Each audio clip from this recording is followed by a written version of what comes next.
చూడండి ఫ్రెండ్స్, ఇక్కడ కండ్రిక టు పాతపాడు వెళ్ళే రోడ్లో మీనాక్షి నగర్ ప్రజెంట్ ఉన్న సిచ్యువేషన్ ఇది. ఫుల్గా మొత్తం వాటర్ అన్నీ కొట్టి వచ్చినాయి, కట్టలు దిగినట్టుంది. అదిగోండి అక్కడ బండి చూసారు ఎట్లాగుందో. ఇక్కడ సిచ్యువేషన్ అయితే కొంచెం చాలా క్రిటికల్గా ఉంది. కొంచెం గవర్నమెంట్ ఎవరిని ఉంటే కనుక చూస్తే అందరికీ ప్లస్ అయింది. ఇదిగోండి అక్కడైతే కనుక ఇల్లులన్నీ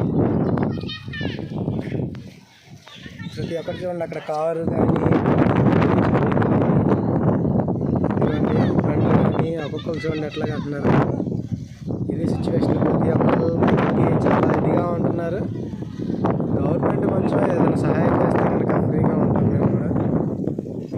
అయితే చాలా పాములు ప్రతి ఒక్కటి వచ్చేస్తూ ఉన్నాయి. వాటర్ ఫ్లోటింగ్ అయితే